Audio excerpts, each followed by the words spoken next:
Hello dear. स्वागत है आपका इस वीडियो में। आज हम लोग क्लास 10th का जो हिंदी का सेकंड बुक है जिसका नाम वर्णिका है, उसका चैप्टर 4 और चैप्टर 5 का ऑब्जेक्टिव हम लोग देखेंगे। मैंने इसका पूरा कहानी बता चुका हूँ मैं। आप अगर देख लिए हैं तो आप अच्छी बात है, नहीं देखे हैं तो आप देख लेंगे। आज टोटल हम लोग ऑब्जेक्टिव देख लेंगे चैप्टर नंबर 4 का और चैप्टर नंबर 5 का। तो सबसे पहले हम जो चैप्टर है नगर, उसका हल्का सा संक्षिप्त में आपको परिचय देते हैं। नगर कहानी का जो लेखक हैं उनका नाम है सुजाता। और पता है कि सुजाता जी का वास्तविक जो नाम था वो एस रंगराजन था। और इनका जो जन्म हुआ था 3 मई 1935 ईस्वी को हुआ था, चेन्नई जो कि तमिलनाडु में है ना। अपनी रचना और शैली तथा विषय वस्तु के द्वारा इन्होंने तमिल कहानियों में उल्लेखनीय बदलाव किए थे, है ना। ये जितना भी रचनाएं लिखे हैं ये काफ़ी ज़्यादा लोकप्रिय हुआ था। इन्होंने कुछ अभिनय भी किया है, अभिनय नाटक भी लिखे हैं, कुछ उपन्यास पर चलचित्र भी बने हैं। चलचित्र कहने का मतलब है कि फिल्म भी बन चुका है। इनके 25 से भी अधिक कृतियाँ कह चुकी है, प्रकाशित हो चुकी है।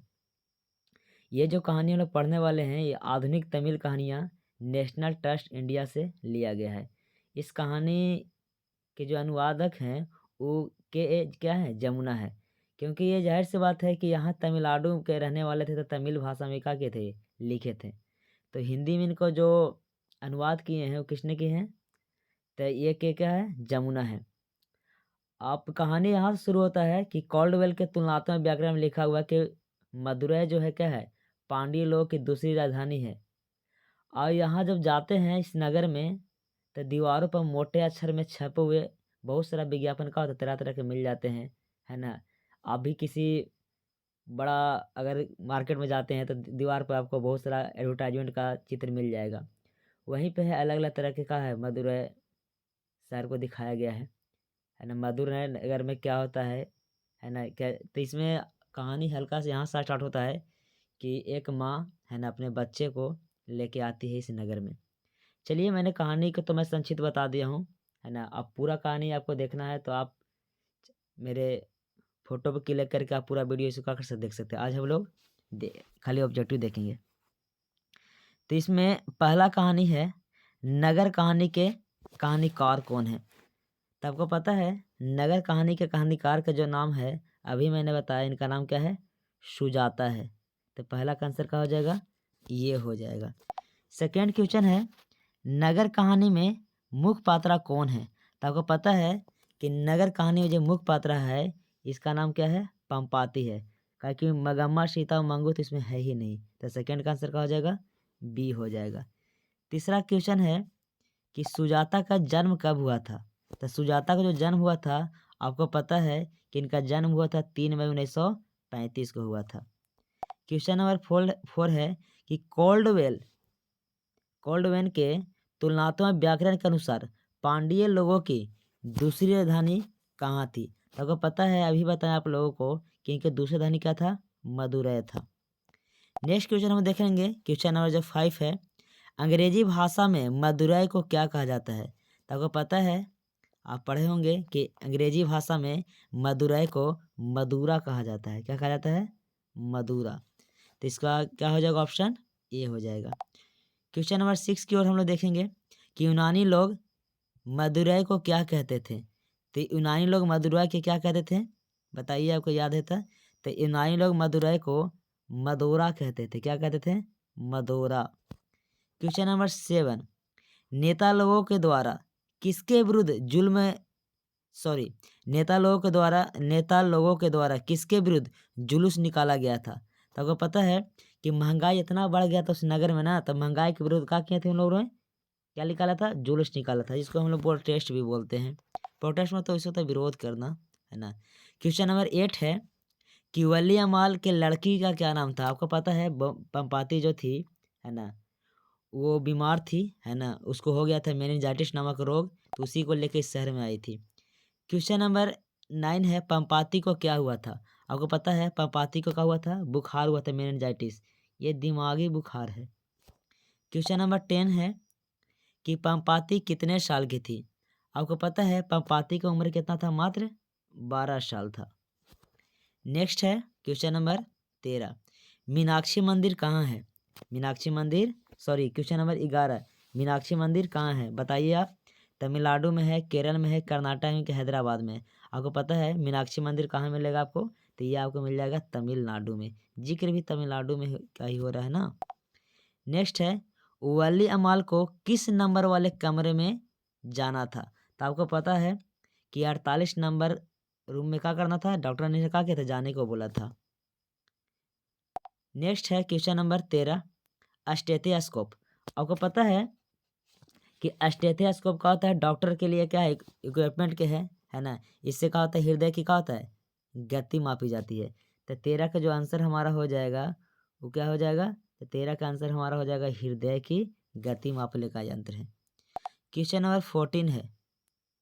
क्वेश्चन नंबर 14 को ध्यान से आप देखिएगा क्या लिखल है। इस कहानी में किस भयानक रोग का जिक्र किया गया है? आपको पता है इस कहानी में अभी बताएं आप लोग के है ना, टीबी तो नहीं है, मेनिंजाइटिस का था। तो मेनिंजाइटिस से का था? पीड़ित थी इसकी बेटी। नेक्स्ट क्वेश्चन है कि ऑप्थेल्मस स्कोप है। ऑप्थेल्मस स्कोप से क्या मापा जाता है? तो आपको पता है कभी जाइएगा डॉक्टर पास तो आपको आंखों को है ना थोड़ा सा हाथ हाथ से क्या करेगा? देखता है। तो ये आंखों का क्या है? आंखों को देखने क्या है? एक मशीन होता है। क्वेश्चन नंबर क्या है? 16 देखिएगा ध्यान से। लंबी कतार देखकर वली अमाल को किस पर गुस्सा आया था? तो आपको पता है कि है ना लंबी कतार को देख के वली अमाल को अपने मृत पति पे क्या आया था? गुस्सा आया था। क्यों आया था? उनको लगता था कि अगर वो जिंदा होते तो आज क्या करते, हमको अकेले भटकना नहीं पड़ता।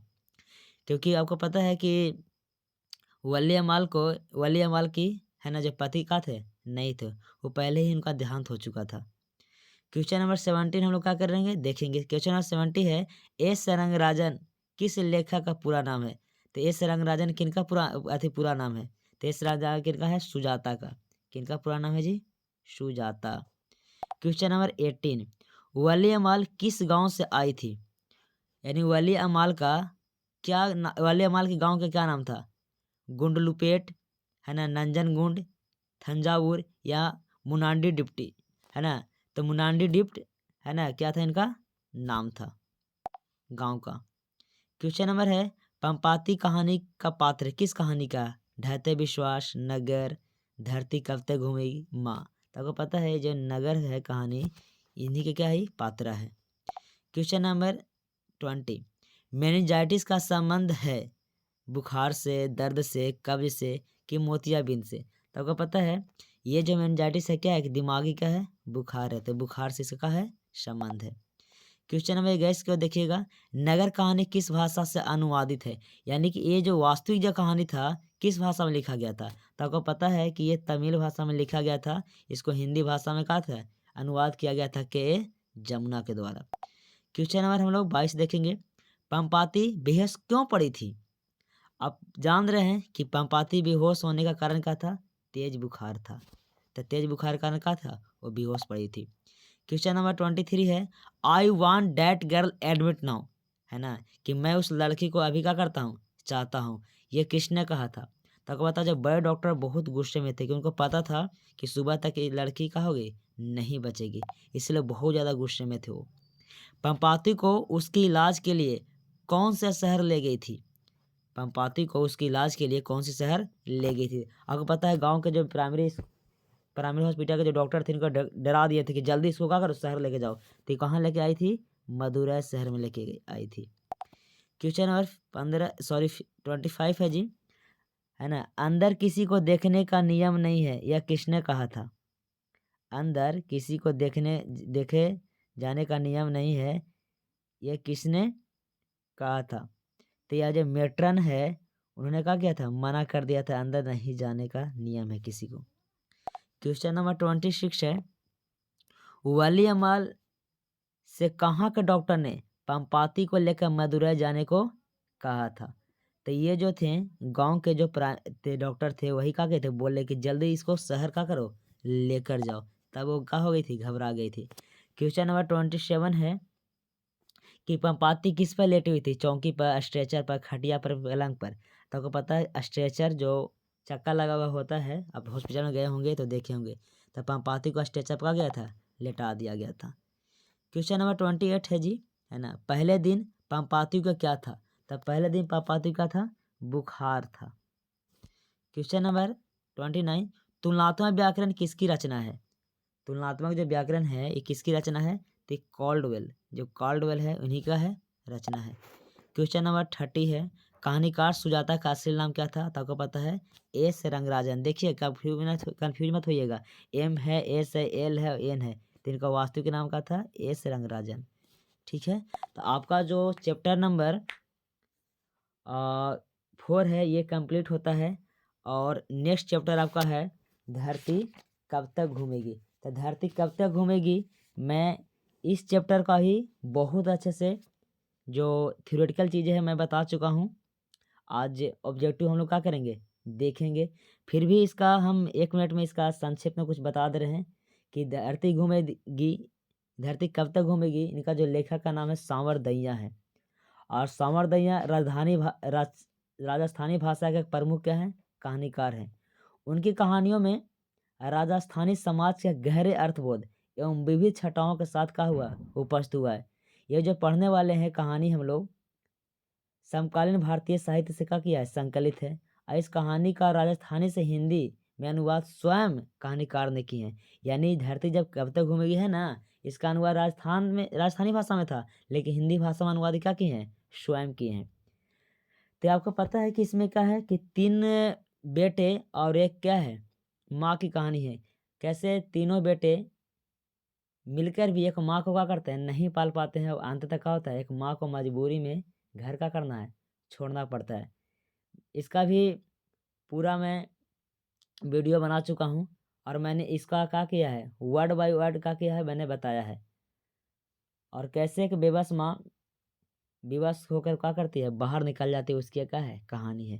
तो चलिए इनका भी उसको जो हम लोग क्या करते हैं? देख लेते हैं। कहानी आज स्टार्ट होता है कि महीना समाप्त होने में 2-4 दिन बाकी है। आज सीता ने सोचा और निश्वास छोड़ी और कुछ उसको याद आता होगा तो मन भर जाता है।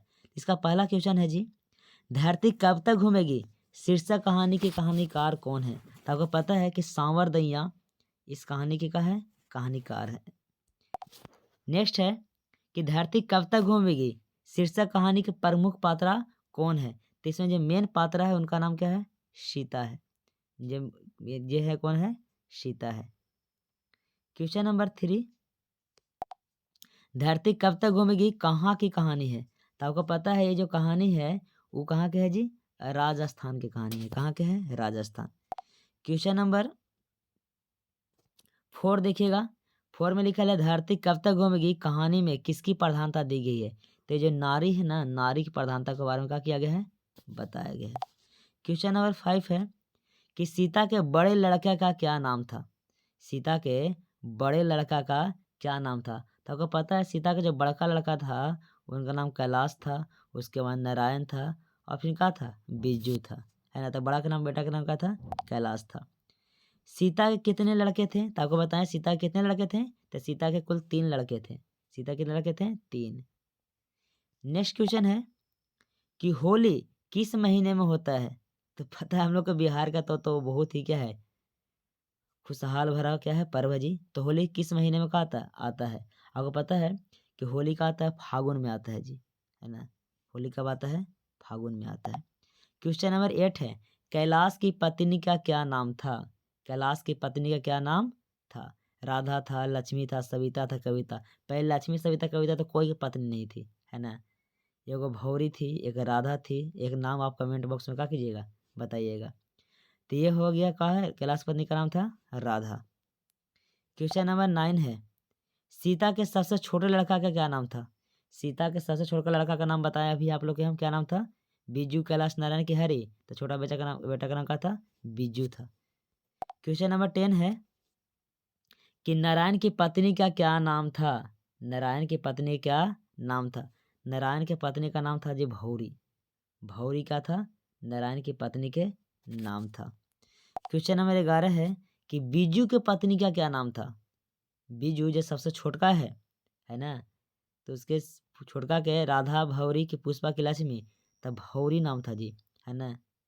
सॉरी भौरी बोल रहे हैं, पुष्पा, है ना। क्या नाम था? पुष्पा नाम था। क्वेश्चन नंबर 12 है, सीता के अनुसार क्या सिकुड़ गया था? सीता के अनुसार क्या सिकुड़ गया था? तो सीता के अनुसार बताइए, सीता के अनुसार क्या सिकुड़ गया था? घर सिकुड़ गया था, गांव सिकुड़ गया था, आकाश सिकुड़ गया था कि धरती सिकुड़ गया था? बताइए। काहे कि कहानी जब शुरू से क्या होता है, जब शुरू होता है तो क्या बताता है कि आकाश और धरती के बीच में क्या हो रहा है, घुटन महसूस हो रहा है। तो सीता के अनुसार क्या सिकुड़ गया था? घर, गांव, धरती या फिर क्या था, आकाश? बताइएगा इसको कमेंट बॉक्स में। मैं एक क्वेश्चन क्या करता हूँ, आप पे बार छोड़ता हूँ, आप हमें कमेंट बॉक्स में बताइएगा। क्वेश्चन नंबर 13 है, कैलाश ने अपनी माँ यानी कि सीता को कितने रुपए प्रति माह देने के लिए कहा था? तो आपको पता है ना, ये बोला था कि हम लोग क्या करेंगे, 50-50 रुपये अपनी माँ को क्या कर देंगे। तीनों 50-50 हो जाएगा 150 रुपया, और माँ क्या कर लेगी, काम चला लेगी। क्वेश्चन नंबर 14, किसके भीतर आंसुओं का समुद्र भर गया? सीता, कैलाश, राधा, बिज्जू? तो किसके? सीता के, है ना। नेक्स्ट क्वेश्चन नंबर है 15 देखिएगा, नारायण की पत्नी अपने लड़के के जन्मदिन पर सीता को क्या भेजी थी? तो पता है ये रसमलाई बनाई थी। तो कहती है कि है ना कि हमारा दिन है तो महारानी अपन क्या कर रही है, दिखा रही है कि मेरे पास बहुत कुछ है, और कैसे लड़ाई हो जाता है। क्वेश्चन नंबर 16 है कि सीता कितने कितने दिन एक लड़के के पास रहना था जी? सीता को कितने कितने दिन रहना था? तो आपको पता है एक एक महीना क्या करता है, बंटवारा होता है कि एक महीना इसके पास, एक महीना उसके पास, एक महीना उसके पास रहेगी, है ना। तो कोई जाती है तो बोलती है कि है ना कम से कम 2 महीना के लिए, तो क्या हुआ, बला टला। नेक्स्ट क्वेश्चन है कि राधा ने सीता के लिए क्या बनाया था? राधा ने सीता के लिए क्या बनाया था? तो राधा शुरू शुरू क्या करती है, दाल का हलवा बनाती है ना, और तब ना बोलती है कि जैसे का दाल भूंजा रहा है वैसे उसको क्या लगता है कि हमको भी भूंजा जा रहा है। क्वेश्चन नंबर 18 है, सीता अपने को क्या मानती थी? तो आपको पता है सीता अपना को भिखारी मानती थी। जब बच्चे जब खेलते थे ना, माई माई रोटी दे, माई माई रोटी दे, तो उसको ऐसा लगता था कि हमको भी जीवन तो ऐसा ही है, महीना पूरा के बाद कभी वहाँ जाना पड़ता है, कभी वहाँ जाना पड़ता है। क्वेश्चन नंबर 19 है 19, तीन बेटे की माँ का नाम क्या है? तो तीन बेटे का नाम, माँ का नाम क्या है जी? सीता है। क्वेश्चन नंबर 20 है, संवरदैया खाली स्थान है, भाषा के सफल कहानीकार हैं। तो आपको पता है ये राजस्थान के रहने वाले थे, तो राजस्थान क्या है, सफल कहानीकार है। क्वेश्चन नंबर 21 है, कैलाश ने अपने भाइयों को कब बुलाया? तो आपको पता है कैलाश ने अपने भाइयों को कब बुलाया था? बताइए। कैलाश ने अपने भाइयों को कब बुलाया? तो सुबह सुबह क्या करता है, बुलाता है सुबह में। क्वेश्चन नंबर 22 है, धरती कब तक घूमेगी कहानी किस लेखक द्वारा का है, अनुवादित है? अब बताया थे कोई और नहीं किया था, ये स्वयं किए थे, है ना। ये क्या किए थे, स्वयं। गोपाल दास नागर नहीं, के यमुना नहीं, सांवरदैया खुद का थे, किए थे जी। क्वेश्चन नंबर है 23, सीता रुहासी क्यों हो गई? सीता रुहासी क्यों हो गई? अगर पता है कि बेटी की दूध कार से नहीं, बहुओं कला से नहीं, अपना जब काला ओढ़ना देखी ना, कि जिस समय सोते हैं कोई क्या किया है, इसको धोया तक नहीं है ना, तो उनको कहा था रूहासी आ जाता है। क्वेश्चन नंबर 24 है, तीन बेटे, दो वक्त की रोटी, एक माँ, यह कहानी किस पंक्ति के है? तो वही है आपका, कब तक घूमेगी धरती, कब तक घूमेगी। पहले तीन बेटा था, अब एक माँ थी, और तीनों को पाल लिया। अब एक, अब तीन तीन अब क्या है, तीन बेटे एक मिलके क्या कर रहे हैं, नहीं पाल पा रहे। क्वेश्चन नंबर 25 है, धरती कब तक घूमेगी शीर्षक कहानी में किसे महसूस होने लगा कि आकाश का है अनंत नहीं है? तो किसको महसूस होने लगा, सीता को, जब क्या करती है, निकलती है। आगे है, किस दिन सीता को लगा कि लाइसी बिल्कुल क्या है, फीकी है? तो वही नहर सी वाले दिन, है ना, जब पर्व था तो दिन लगा कि लाइसी बिल्कुल क्या है, फीकी है। क्वेश्चन नंबर है, धरती कब तक घूमेगी कैसी कहानी है? धरती कब तक घूमेगी कैसी कहानी है? धार्मिक है, राजनीतिक है, आंचलिक है, सामाजिक है? तो आपको पता है इस समाज में होने वाली घटनाओं को क्या किए हैं, अपने कहानी के माध्यम से बताने का प्रयास किए हैं। धार्मिक कहानी नहीं है, पॉलिटिकल नहीं है ना, आंचलिक नहीं है। अगले है, अगले दिन सीता को ने क्या किया? तो आपको पता है अगले दिन सीता क्या करती है, घर क्या करती है, छोड़ देती है, और क्या करती है, घर से बाहर चली जाती है, निकल जाती है। और उसके बाद आप पर छोड़ दिया कि आप सोच सकते हैं क्या क्या कहाँ गई होगी, क्या की होगी। क्वेश्चन नंबर 29 है जी, यह बात अच्छी नहीं लगती कि माँ महीने भर इधर उधर लुढ़कती रहे, यह किसने कहा था, है ना। तो ये कहा था आपका कैलाश ने, है ना। कैलाश बोला था कि इधर उधर लुढ़कती रहे बेकार है। यह कथन किसका है। क्वेश्चन नंबर 30 है जी, कि भर आई आंखें पोंछ के किसने आकाश की ओर देखा। भर आई आंखें पोंछ के किसने आकाश की ओर देखा, तो किसने देखा था, सीता ने। क्योंकि सब बच्चे जितने थे तीनों फैसला खुद ले रहे थे, माँ से पूछ नहीं रहे थे कि माँ तुम खुश हो या नहीं हो, है ना। क्वेश्चन नंबर 31 है, अरे अपनी अमीरी दिखाने के लिए रसमलाई भेजी है क्या, यह किसने कहा। यह किसने कहा था, बिरजू की पत्नी जो पुष्पा थी, जो कभी झुकती नहीं है ना, उसने ही बोली थी। किसने बोला था, पुष्पा की पत्नी, इसकी पत्नी किसने, पुष्पा ने कहा की थी, बोली थी।